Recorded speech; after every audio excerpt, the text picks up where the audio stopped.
All righty. Let's open it up to questions here in the room, and then we'll take some on Zoom. We'll start out. Yeah, go ahead. Hey, Coach. As always, welcome back to LA. I know you always represent the city wherever you go. Thank you.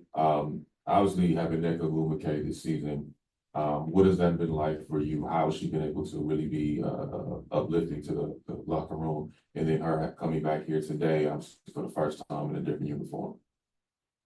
Yeah, Nneka has been nothing short of amazing. What she stands for, what she embodies, first and foremost, as a human being, I think we all learn a lot from her on a day-to-day basis. And then you marry that to what she does on the basketball court. There's a reason why she's elite. There's a reason why she's had a lot of success in this league and in life in general. And she's helped everyone. She's helped our vets. She's helped our young players. And for her to be in Seattle and playing some of her best basketball is also a testament to the work that she puts in, her mind. She's such a cerebral basketball player, but in general, we talk about she has a Stanford degree, and that's special within itself. But she's playing at such a high level even now in her career. And it's because that she doesn't cheat the game. She honors the game in every way. And because of that game rewards you back. And for her to be back in LA, I'm actually excited for her. I know there's a lot of energy, and she's done a lot of great things for this organization, for the city of LA, to be a champion here. She's a legend here. She's etched her name in the books with some really, really great names in this organization, also in the league, in the game of basketball. So it's an honor to coach her. It's an honor for us to have her in Seattle. And I just hope that this day is special for her, and the reception that she receives is hopefully very positive.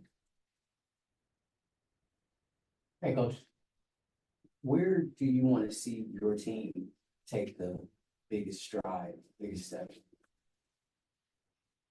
As far as today or in general? It's tough because we're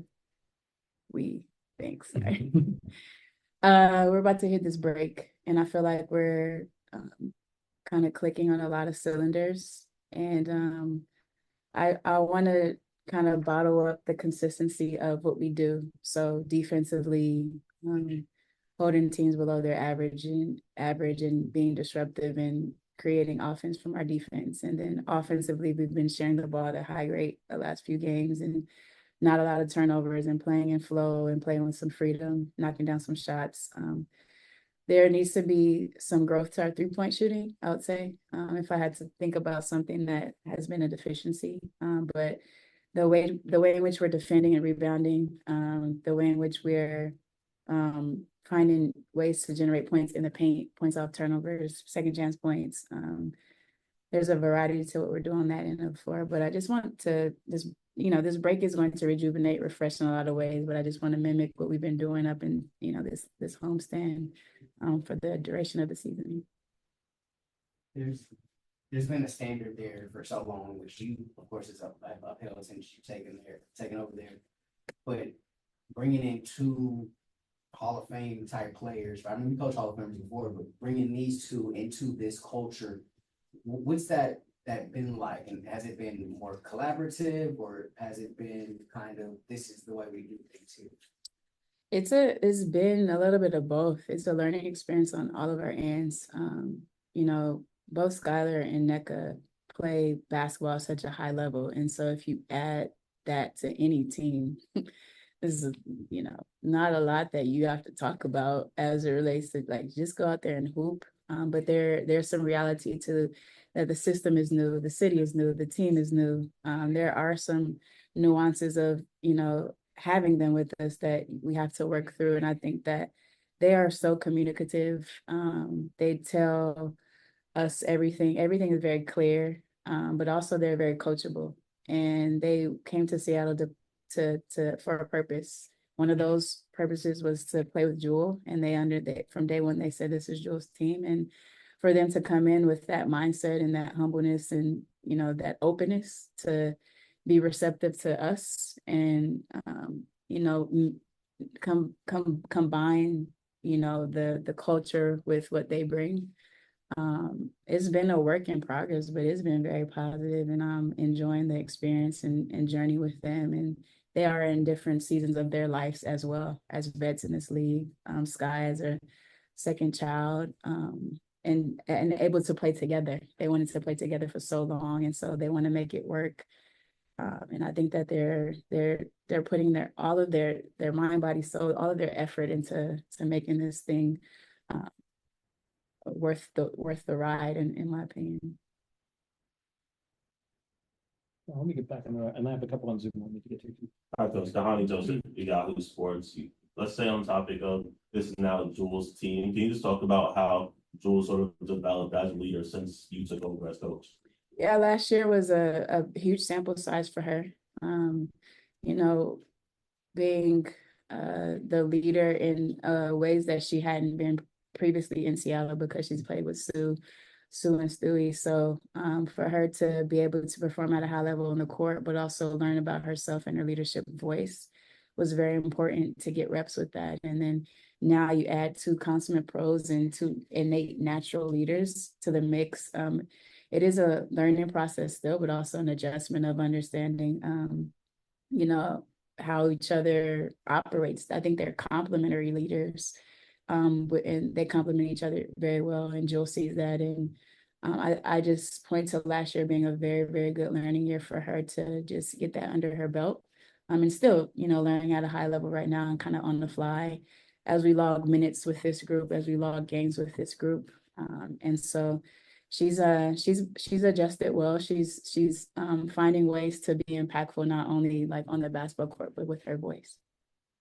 Let me grab a couple on Zoom. Christian and then Maz. Hey, coach, I see what the new Olympic do. Get ready for Paris. I already know. I hope you fly well over there safely as well. But, you know, Ezzy and Jordan right now, since Jordan's been started since June 22nd, though, they have the highest, I think, 6th highest defensive rating for 2-player lineups. I was just kind of wondering, the last time we spoke, you said that, you know, the next step for them is really just more minutes and more games. But the depth around them, you know, the sky is the limit. But as far as defensive game plans, what does that look like for you on a day-to-day basis, knowing that you have, you know, 2 stars on that side of the floor that are give you all?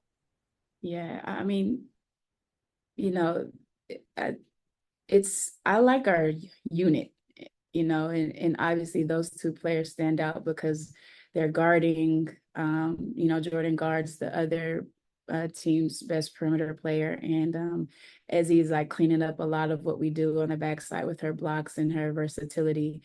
But it also starts on the ball with Skylar. It starts, you know, it also continues with, you know, the wing presence of Jewel and Eka. But what Jordan and Ezzy do together is use their athleticism. They challenge each other. They play well off of each other, and because of their length, because of their athletic ability to really get up and pressure and disrupt, it is, you know, I know those 2 do stand out in a defense that really, you know, tries to dictate pace and create turnovers and disrupt. But to have the vets around them that they do, to continue to empower them, I think that gives them confidence to continue to grow in that effort. Everyone has a role, and everyone has to be superstars in their role. And I think they're really finding their niche, and finding ways to impact on that side of the ball. And then Thank you. Maz, go ahead. Sorry about that. Hey, coach, what's the messaging? They're professionals, get that, but what's the messaging around everything else that can be a distraction today? Last game, Olympics, you know, all of that. What's been the messaging around that? Hopefully they listened, but the other day I walked into the locker room and it said, you know, like when you're in high school and it's like 2 weeks before summer break and you stop bringing your books and carrying your books in your backpack, and the teachers are showing movies on your in class, and you have your yearbook and you're trying to get all the signatures in your yearbook, like that feeling, don't have it. you know, like let's stay away from that feeling right now because this is a business trip. LA has so many potent scores and they have some good wins and they've been in games and so the message is to stay focused, stay locked into the moment, be where your feet are. But this is no means summer break yet. You know, we have to lock into the assignment. And the assignment today is the Sparks. And the other aspect of it is just to talk about ourselves more than the other team. So what is our approach? What is our mindset? They have to guard us. And if we play how we should play, punch first, have an aggressive mentality, then the game can go the way that we would like it to go. But if we sit here and are thinking about Paris and All-Star and all the things that are like right behind or right in front of us, then today will be a difficult day. Just real quickly, for you, while you're on the Olympic break, how much do you have to focus? Will you focus on both teams, right? Obviously, the business at hand, Canada, and obviously you're getting intel from what's happening in Seattle. Yeah, So I trust Pokey wholeheartedly. I trust my staff to get it done. And there's a part of me to where, you know, this is my priority, but also being where my feet are, it is my priority as well. So my presence it matters for Canada basketball, and I'm not going to shortchange that role. I'm going to be a superstar in that role and give my all to where I can, especially in the moments where I know I can add value. But yeah, I'm gonna be watching some film, checking up on them, checking the cameras, and staying very connected with our group. But I trust our staff to get it done. Thanks, Coach. Thanks for your time. All right, thanks. And we'll see you after the game. Mayor Murphy. Let's see.